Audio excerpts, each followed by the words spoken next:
cuándo juegan bien y cuándo no juegan bien las manos especulativas, es decir, cuándo tenemos más odds implícitas y cuándo tenemos menos. A esta altura de la vida supongo que hasta el último de los mortales sabe que el tamaño de los stacks hace la diferencia a la hora de pagar con manos especulativas.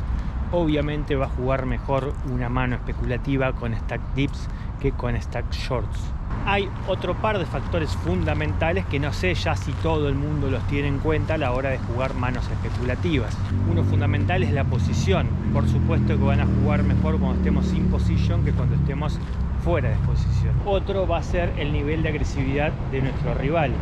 Claramente la mano va a tener más odds implícita cuando estamos jugando con un rival hiperagresivo o cuando estamos jugando con un NIT.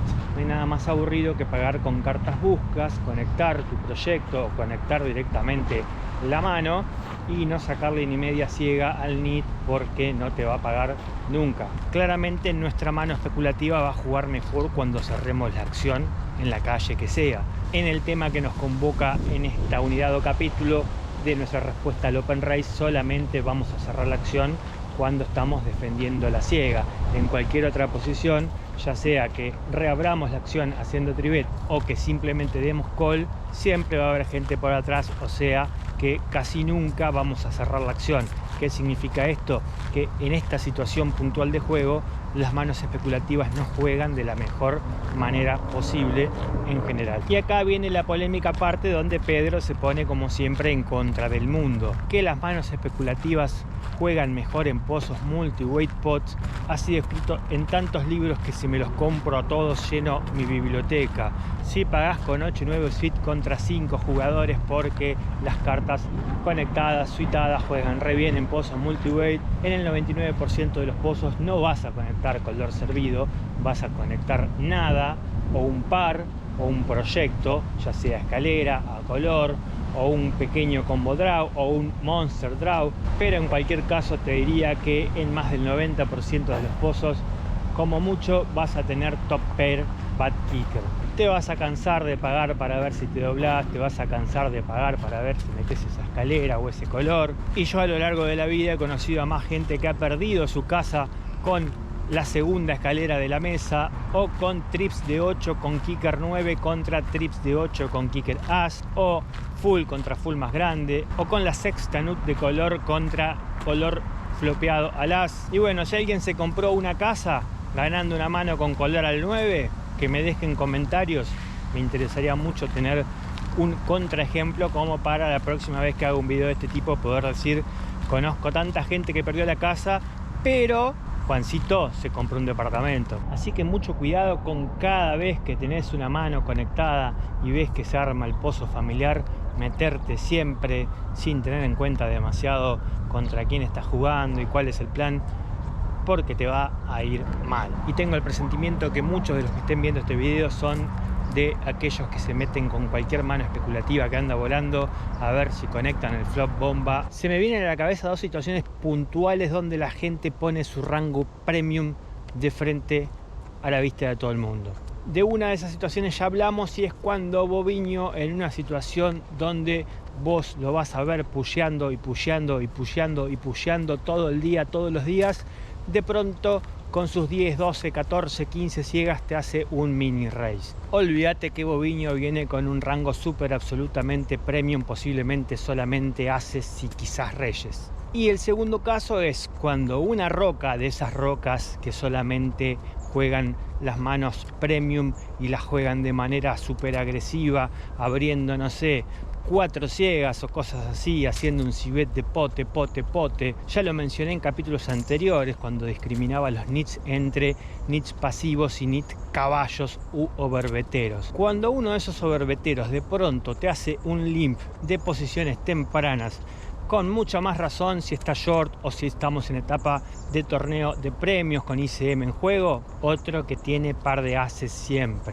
Y lo mismo hace el donk, ese que abre y te juega casi el 100% de las manos y abre de todas las posiciones, de pronto hace por primera vez en su vida un open limp. Olvídate que tiene par de ases. Y te parecerán consejos tontos y quizás muchos ya lo tienen recontra leído y aprendido, pero seguramente hay un montón de los que están viendo este video que se viven estrolando en alguna de esas dos situaciones, y te voy a hacer una pregunta como una especie de pequeño ejercicio matemático o teórico. Imaginemos un escenario donde vamos a jugar dos manos contra el mismo rival en la misma posición. Léase, dos manos exactamente idénticas con el mismo sizing de open race del tipo. En una de las manos vamos a tener un par mediano y en la otra mano vamos a tener dos Broadway. Vamos a imaginar por un momento que encontramos la equivalencia exacta de B entre una y otra para que las dos manos tengan exactamente la misma expectativa. Vamos a imaginarnos, por el simple y mero hecho de ejemplificar, que par de 7 y rey dama off en esa situación puntual tienen exactamente el mismo EV de ganar la misma cantidad de ciegas sobre 100 en el largo plazo. Entonces, una vez que asumimos que el escenario son dos manos idénticas con un EV idéntico y lo único que cambia es las cartas que tenemos en nuestra mano, yo te voy a pedir que en una de las dos manos hagas call y en la otra hagas tribet.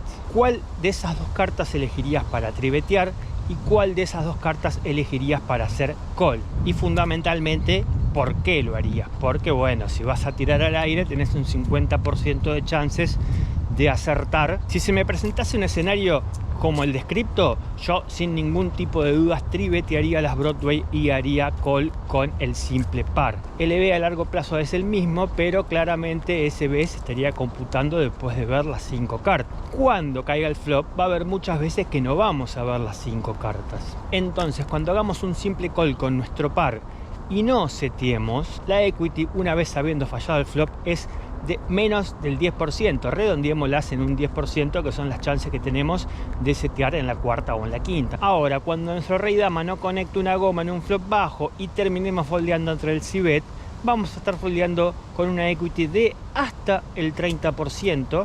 Por supuesto, eso solo lo sabríamos con el diario del lunes, viendo las cartas exactas del rival. Si el rival tiene par de ases, nuestra equity es casi del 0%. Pero bueno, claramente estamos hablando desde el punto de vista teórico. Si vamos al caso, también nuestro par mediano podría estar siendo como tercero, cuarto o segundo par en la mesa, la mano ganadora aún. Entonces no tendría el 10% de equity, sino que tendría hasta el 75%. Pero para el ejemplo puntual vamos a decir que somos unas rocas que fit foldeamos si no conectamos. Adiós. Y en este caso, entonces, cuando no conectemos nuestro set y digamos adiós, vamos a estar resignando el 10% de equity, y cuando foldeemos rey dama en un flop bajo vamos a estar resignando hasta un 30% de equity. Ya mencioné anteriormente cómo la mentalidad de tribet lineal hace que muchos jugadores jueguen mal cuando nos tribetean, y cómo nosotros podíamos explotar ese jugar mal haciendo mini raise en ciertas situaciones donde esperábamos un tribet, y si el tribet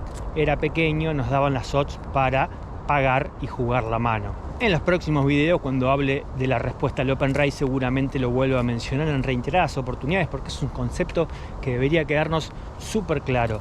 Nunca caigamos en el error de mantener una mentalidad lineal de tribet. Cuando estamos dips y los tipos hacen un mini raise, si se nos ocurre tribetear, no hagamos un tribet de doncella a 6 ciegas, a 7 ciegas, salvo que tengamos par de ases y estemos jugando para atrapar, poniéndonos en creativo. No tiene ningún tipo de sentido. Por darte un ejemplo claro, si la gente que está viendo este video deja de tribetear as dama o as rey off fuera de posición, es decir, hacer un restil o un tribet, depende si el cabrió no está en posición de steal sino en posiciones tempranas, de 2 a 7, de 2 a 6, de 2, ponele, a 8 como muy salvaje, con stacks de 100 ciegas atrás. Y cuando les pagan y no sale el as o el rey como top pair, se hacen la paja. Entonces el consejo más sano y más útil que podría darles es que dejen de hacer tribet al pedo si no saben lo que hacen, y de última simplemente hagan call con 100 ciegas atrás y después jueguen al póker. Como sé que no me van a hacer caso porque tenemos a rey, como lo vamos a tribetear, por lo menos no sean tan boludos de mantener esa mentalidad lineal y tribetear de 2 a 7 para que le paguen bien pagado el 100% de las veces. Metan un tribet salvaje y hagan que la otra persona se tenga que poner a calcular si les dan las odds para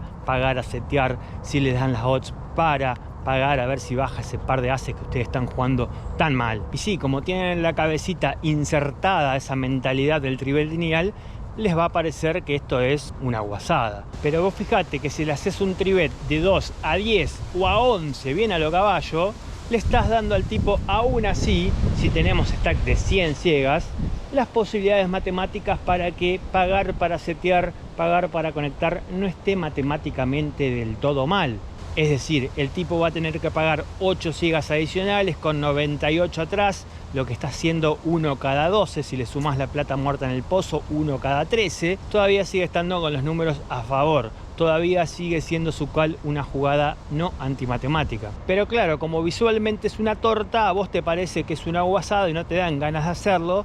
Y cuando lo haces, al otro tipo le parece que eso es una guasada de tribet y ni saca los números o no le dan ganas de sacar los números y ni siquiera por ahí se lo piensa pagar si abrió light y te va a foldear el 90% de las manos. Ahora, en contrapartida, cuando tenemos 30 o 40 ciegas, el tipo hace un mini raise y nosotros vamos y le clavamos 6 ciegas. Pero eso no te parece una guasada, eso te parece que es un mini tribet. Y el tipo que tiene que pagar 4 ciegas adicionales solamente con 30 atrás, si le agregamos todo el dinero que ya hay en el pozo, 40, entonces estamos hablando de una proposición de 1 cada 10, una proposición mucho peor.